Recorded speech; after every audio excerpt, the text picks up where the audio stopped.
నేను నా ఒక ఆర్గనైజేషన్ లంబాడి హక్కుల పోరాట సమితి, నేను తెలంగాణ రాష్ట్ర అధ్యక్షుడు రాజేష్ నాయక్ నా పేరు. నేను ఇప్పుడు ఈ ఒక ర్యాలీని ఉద్దేశించి లంబాడి ఆత్మగౌరవ ప్రదర్శన ర్యాలీలో మేము ఒక ఏదో టార్గెట్ చేయడానికి కాదు, మా మధ్య కోయా సామాజిక వర్గాన్ని కలుపుకొని పోవడం నాకు తెలుసు. నేను ఆదివాసీ 16 సంఘాలకి కోఆర్డినేటర్. నేను ఆదివాసీలు, లంబాడి కూడా ఆదివాసే, కోయా సోదరిని కలుపుకొని మేము పోతాము. ఇక్కడ సమస్య ఏంటంటే అగ్ర కులాలు అడవి సంపదను దోసుకోవడానికి మా మధ్య విభేదాలు సృష్టిస్తూ ఉన్నారు. ఇది ఫస్ట్ టైం, ఇది ప్రభుత్వం గమనించాలని చెప్తున్నా. ప్రభుత్వాన్ని నేను కోరేది ఏంటంటే 5వ షెడ్యూల్ భారత రాజ్యాంగం 241 ద్వారాగా 100% రిజర్వేషన్ జియో నెంబర్ 3 ఉండే. మా జియో నెంబర్ 3ని ఎవరు ఖతం చేశారు? నమ్మలోళ్ళు చేశారా, పాలక ప్రభుత్వం చేసిందా? అది గమనించుకోవాల్సిన అవసరం ఉంది. ఏ మా మీద ఆరోపణ చేస్తున్నా ఆయన పేరు చెప్పను కానీ నువ్వు కోయా సామాజిక వర్గాన్ని న్యాయం చేసి ఉంటే జియో నెంబర్ 3 పోయినప్పుడు నీ పాత్ర ఏడిపోయింది, నీ గొంతు ఏడిపోయిందని నేను అడుగుతున్నా. 100% కోల్పోయినప్పుడు, మా బిడ్డలు కోలినప్పుడు, నష్టమైనప్పుడు ఇవాళ ఎందుకు నోరు మాట్లాడలేదన్నా నేను తెలియపరుస్తా ఉన్నా. అక్కడ 170లో అగ్ర కులాలు పట్టాలు కోయా సామాజిక వర్గాన్ని సుమారుగా 50,000 ఎకరాలకు చేశారు కదా. 170 భూభద్రాయింపు నిషేధం చట్టం అంటే ట్రైబల్ టు ట్రైబల్ ట్రాన్స్ఫర్ అవుతుంది పట్టా. దానికి నాన్ ట్రైబల్కు పట్టా ఎలా ఇచ్చారు? దానికి జవాబు అక్కడ ప్రజాప్రతినిధి చెప్పాల్సిందే. ఎవరి పక్షాన?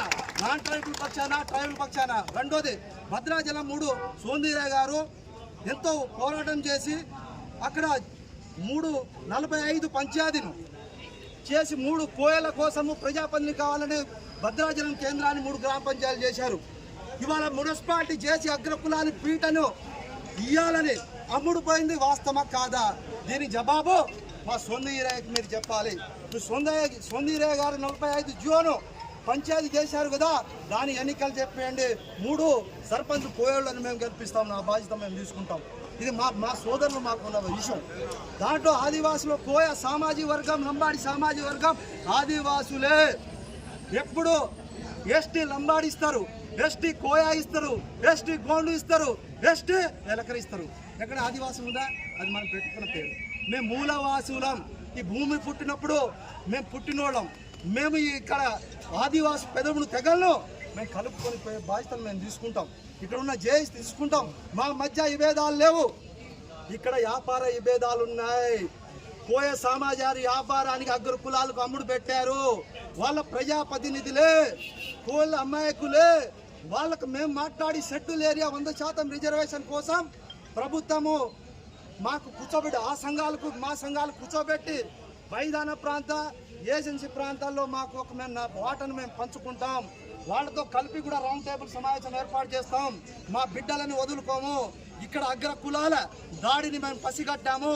వాళ్ళని కూడా ఖతం చేస్తాం ఓట్లతో. అది బుద్ధి చెప్పడానికి సిద్ధమైనాం. ఇక్కడ భద్రాద్రి కొత్తగూడెం జిల్లా చాలా లంబాడి సామాజిక వర్గ అడ్డ. ఎందుకంటే కష్టజీవి, ఆటో తోలుతారు, కూలికి పోతారు, భూములు నమ్ముకున్నారు. ఇవాళ సూతారికి పనిపోయి చెమట ఊడిసి పిల్లలు చదువుకుంటే వాళ్ళు కష్టపడి వాళ్ళ చెమట రూపంగా వీళ్ళకి రిజర్వేషన్ జాబులు వచ్చినాయి. అది తెలుసుకోండి రా బాబు. ఎమ్మెల్యే ప్రజాప్రతినిధులారా, మీరు ఉస్కా ర్యాంప్ ఎవరికి ఇచ్చారు? అక్కడ భద్రాచలంలో వాణిజ్య భవనాలు ఎవరికి ఉన్నాయి? నమ్ముడు కోళ్ళు ఉందా, కోళ్ళకు ఉందా? అగ్ర కులాలు సంపాదన చేసి దోసుకుంటల మీద ఎందుకు మాట్లాడలేకపోతున్నాం? నీ భద్రాచలం వస్తాం, నీతో మాట్లాడతాం, చర్చ చేద్దాం.